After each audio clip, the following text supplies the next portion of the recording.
Hey guys, it's Ryan here with HobbiesofaMan. Once again, and today we're doing another comic book issue review. We're looking at Sonja number 13 by Thorin Grombeck with art by Walter Giovanni, Omi Remai Jr. as the colorist, and Jeff Eckelberry as the letterer. So this was pretty good. It opened up in southern Samaria, which is interesting.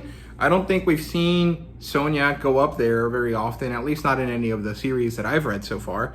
And we see her falling, then we see her get up, and then we realize that she's fighting this giant man. She's in this fighting pit. I think they're fighting with their fists, right? So it's like a boxing match, right? Some sort of exhibition in order to get people to bet on them and, you know, offer entertainment to the masses at this place, right? And, well, she manages to beat the shit out of him because she's our hero and she is someone that has the empowerment of Scathash, I think.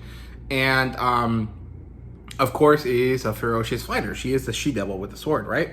And, well, everyone gets upset about this. Everyone that watches is angry because this upset means that mostly all of them, or all of them except a few people, lost a bunch of money, right? Sonja goes to collect the money that she won from this, and she has to confront the guy there because he's trying to tax her out of all her money, even though that's not supposed to happen. And so she manages to get it all.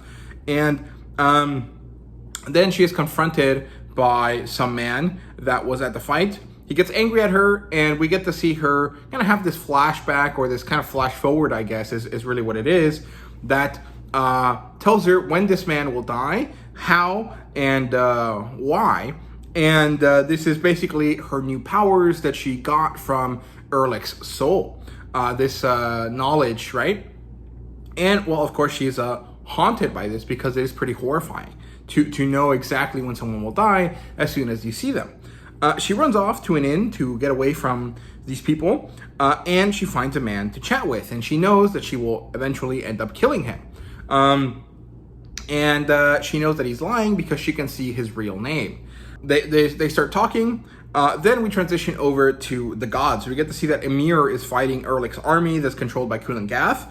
We get to see that he's talking to his daughter. It's not Attila. It's not the Frost Giant's daughter. It's some other one, at least as far as I can see. And he's chatting to her about love. Because apparently this daughter of Ymir wants to go chase down Erlich because she wants to get married to him.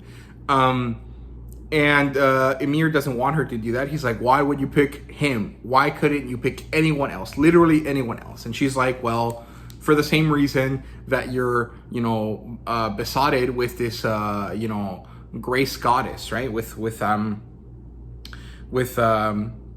Grace, the character that was introduced, that's based on the cosplayer, right? And he sees her. He notices that she's not paying attention to him, and he understands his daughter. He's like, okay, I get it. You do crazy things for love. Go ahead and go find your man. And so she runs off to chase after Erlich's soul, which means she's going to fight Sonja at some point, right? And Ymir continues to fight, hoping to get Grace's attention.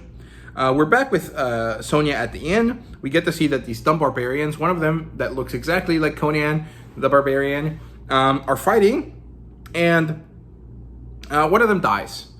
As he dies, his soul talks to Sonja directly.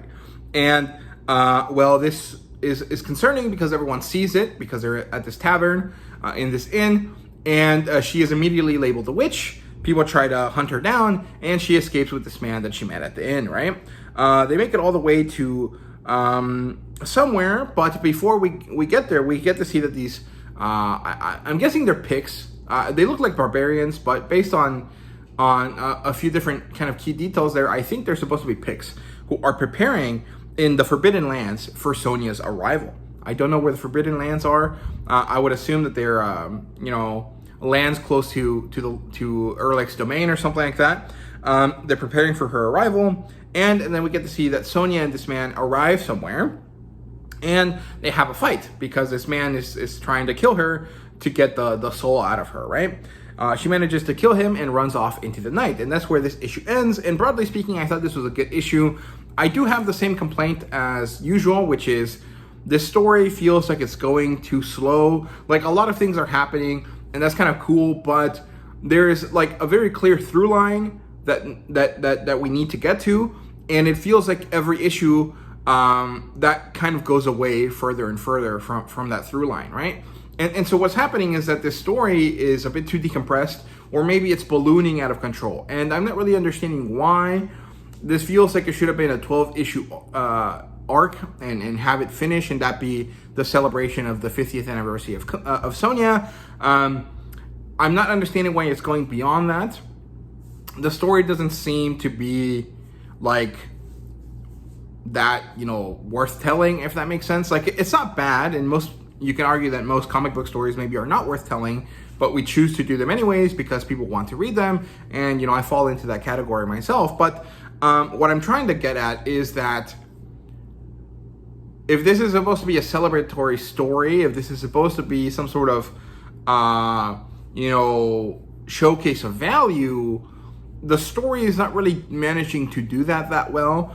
There are some cool stuff, some cool things that have come out of it, right? I mean, generally speaking, I think that Thorne Grombeck being the writer is not bad. I think that Walter Giovanni's artwork is amazing, and he's basically Red Sonja's all-star artist, so it makes sense that he would be back for this series.